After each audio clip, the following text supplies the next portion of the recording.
All right. Questions, guys? Ladies? How's SmackDown last night? SmackDown was awesome. You know, I'm not really, I had not really been not a WWE fan before that, but when things come to town, I try to go. So the producer of WWE's old Philly guy, Temple guy, and so we got down there. Some of our guys, we had a bunch of players there, so it was awesome, fun to see. What did you get done out there today? We got a lot done. It was significantly improved by the defense. Disappointed. We put the ball on the ground too much offensively and special teams wise.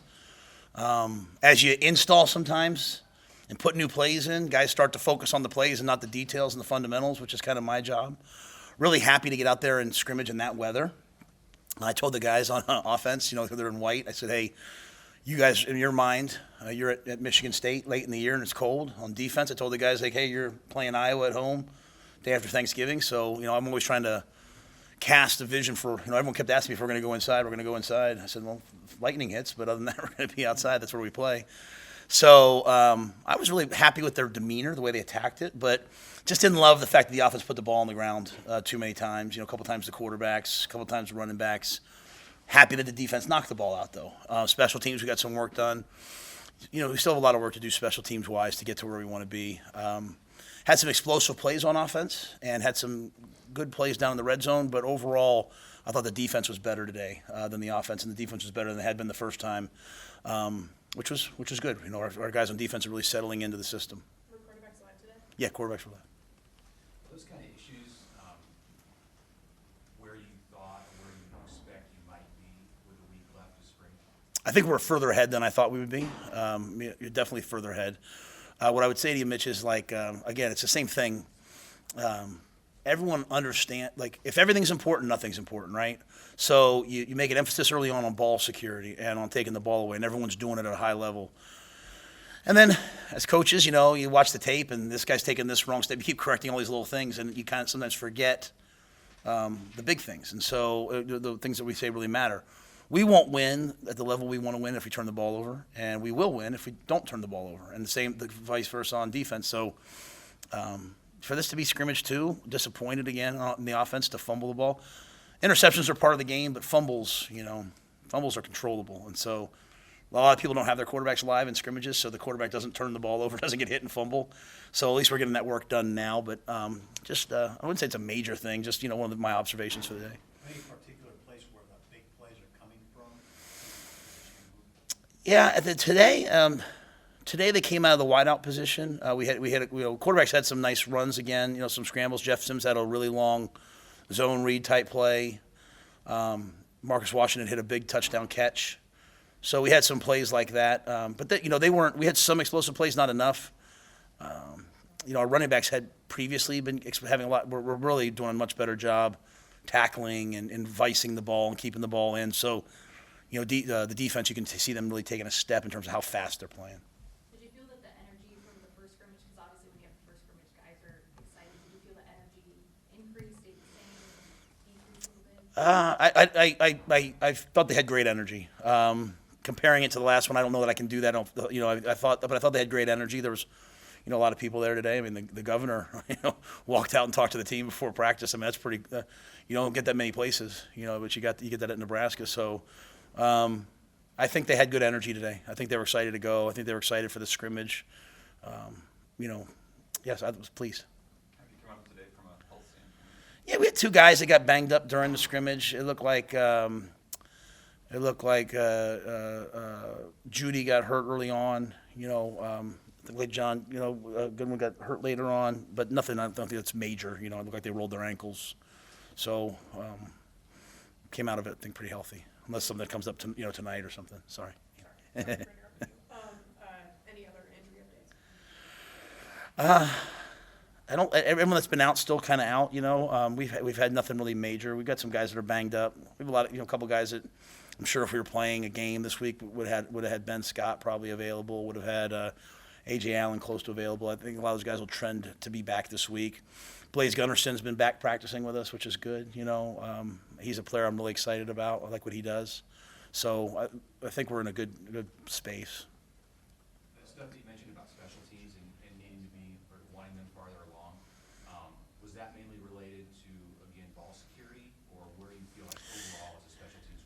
Yeah, and I'll make sure couch what I said. I'm not saying that we're not where I thought we would be. I'm just saying we have a long way to go to get there. I think Ed's done a really nice job.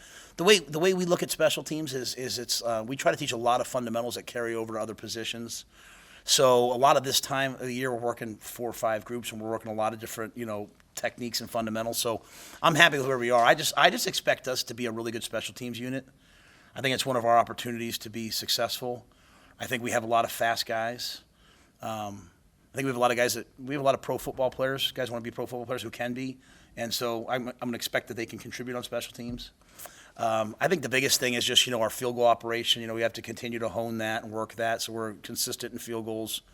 And then we believe that we should be one of the best blocking kick teams in the country. We're not getting our hands on enough right now, but the overall system and fundamentals I'm pleased with. It's just the consistency of it. It's going to take a while, I think. Just getting all these different people on the same page. That spring game is 1 week away. What do you hope to get accomplished over the next 2 practices leading up to the Red White game? Yeah, I mean, I talked about the spring game today with the guys. I just want to make sure they understand that this is not a show. I watched some other spring games on TV. They're kind of like a show, or they're kind of like a whatever. This is not a show. I expect them to get better all the way till whatever time the spring game is, however long. If we practice for an hour, we practice for 4 hours.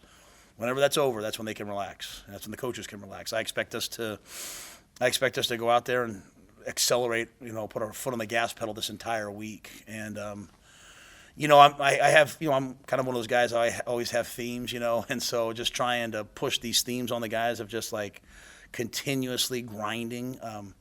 It's a very happy place. We have a great fan base. We have great everything. And I just want to make sure they understand that we're 4-8. You know what I mean? It's not a negative thing.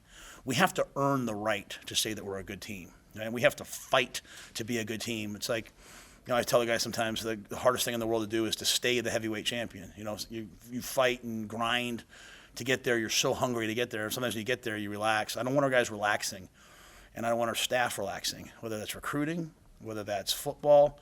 I think sometimes we have a tendency to be like, oh, well, things are going to be better now. No, you got to make them better. You have to fight.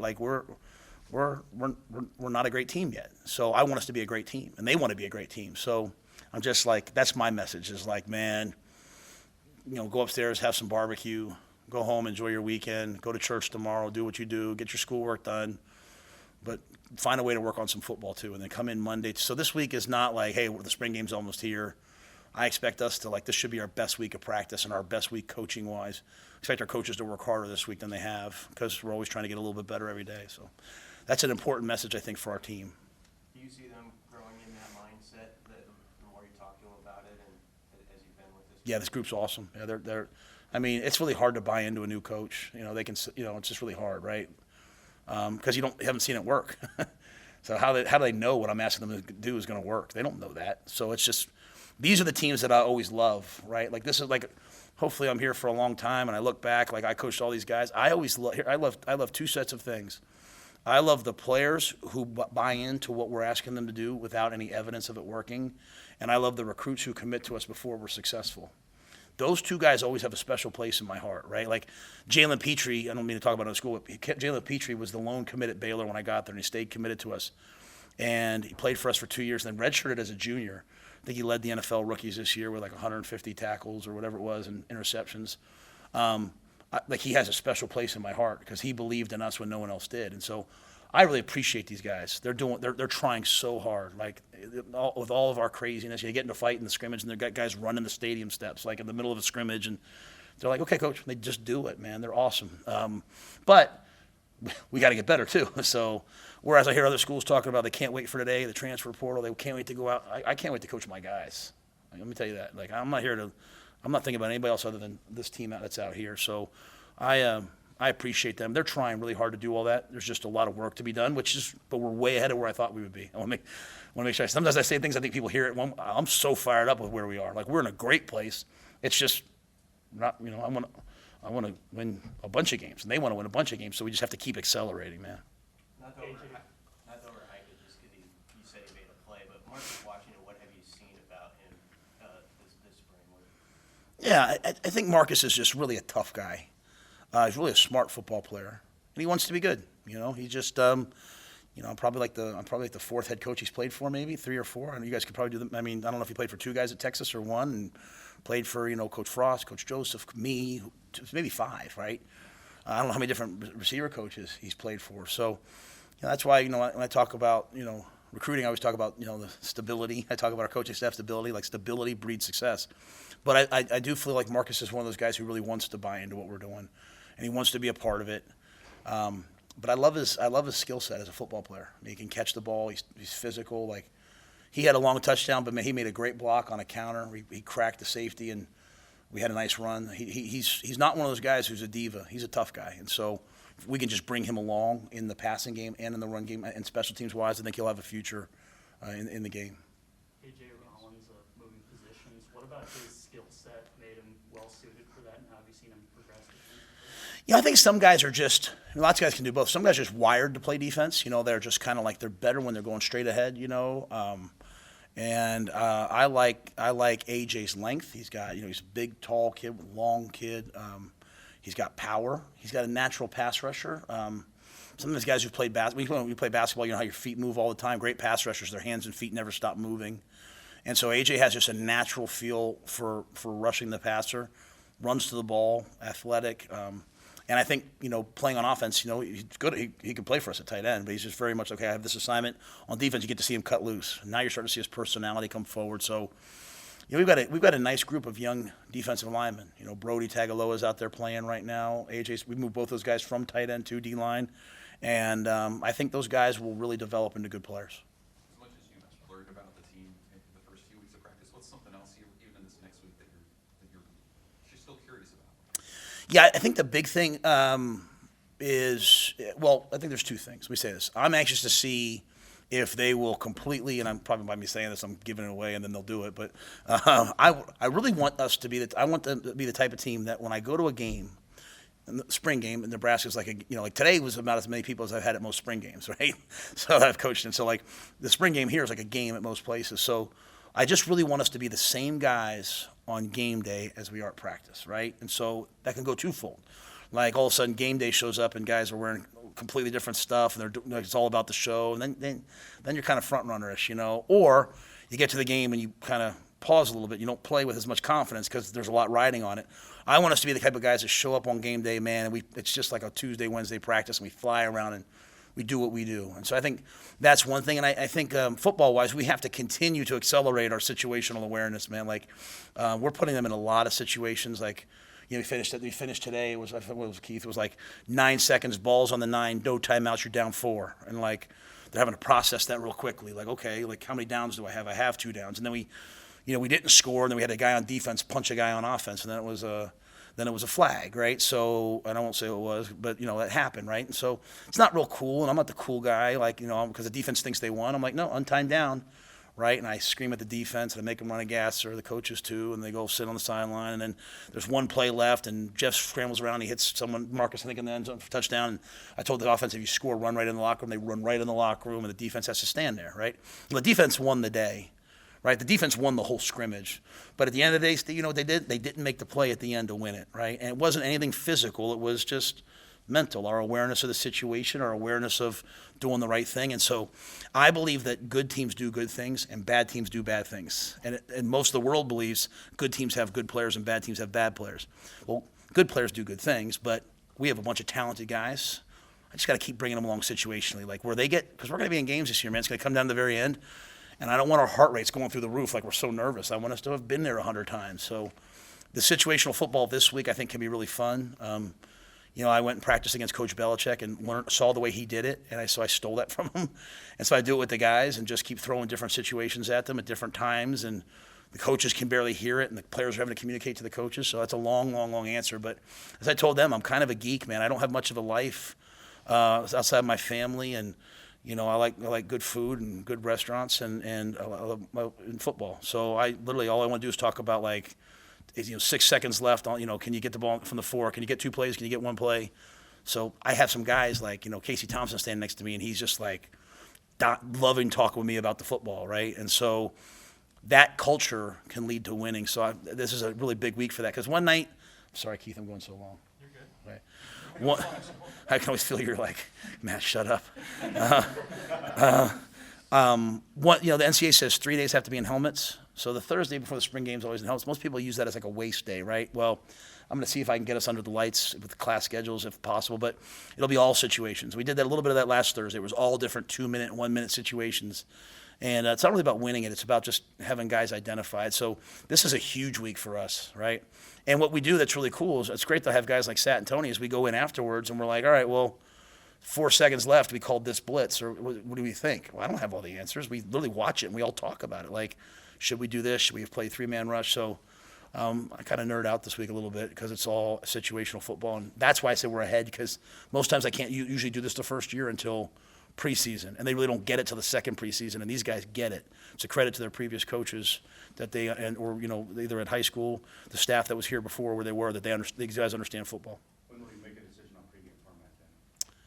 Spring game. The format? Yeah, I want to play. I want to play ones versus. I want to play red versus white. The only way I'll change that is if I have like 7 offensive linemen, right? So I'll probably, they have they're going to have the new running clock rules in the NCAA, so I might run the clock like on first downs, not stop the clock to cut the plays. So, but I want to play a game. What I really want to do is have the teams and be like, hey, you're calling the plays for this team, you're calling the plays for this team, and then have them like compete against each other, like game plan each other, compete against each other. Like if I tell these guys like let's go run 10 half gassers, 10 40-yard dashes, they'll complain.